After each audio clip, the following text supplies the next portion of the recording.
The energy-rich Gulf region is recovering this year. The International Monetary Fund says higher oil prices and production have helped offset last year's contraction. But it's warned against any complacency due to uncertainty over crude prices and has urged the bloc to expand economic reforms, cut spending and tackle its dependency on oil.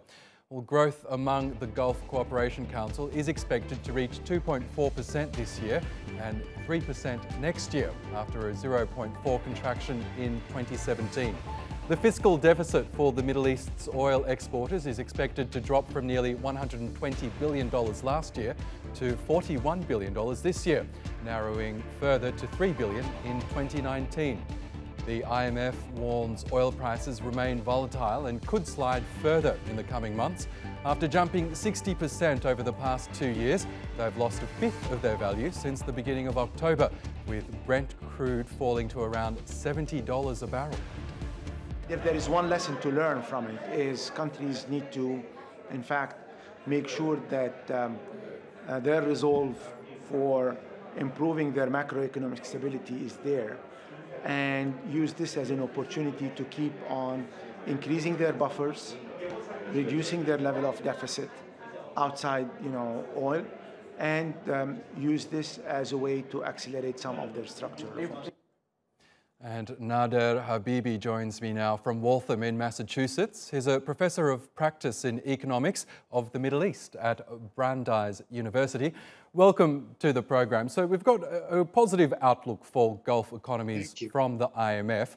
Are oil fortunes the main reason for this projected growth? Yes.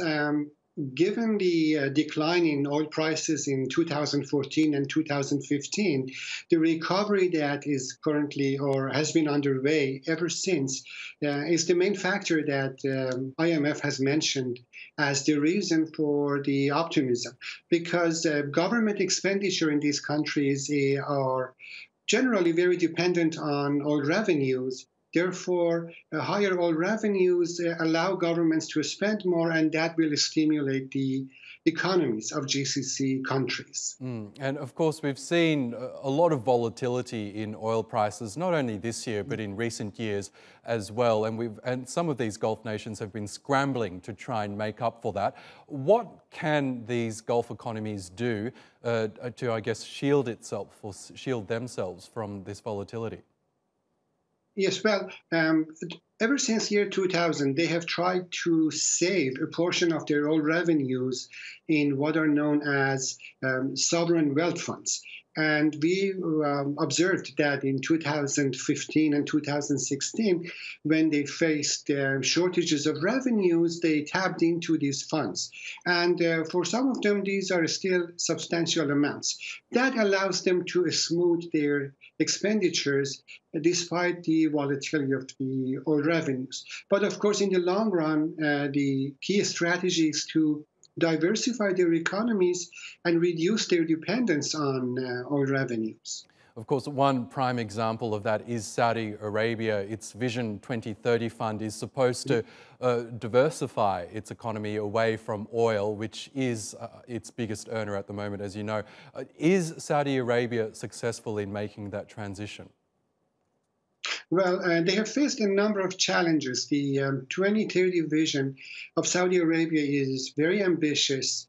It calls for reducing the role of government sector in terms of revenue substantially.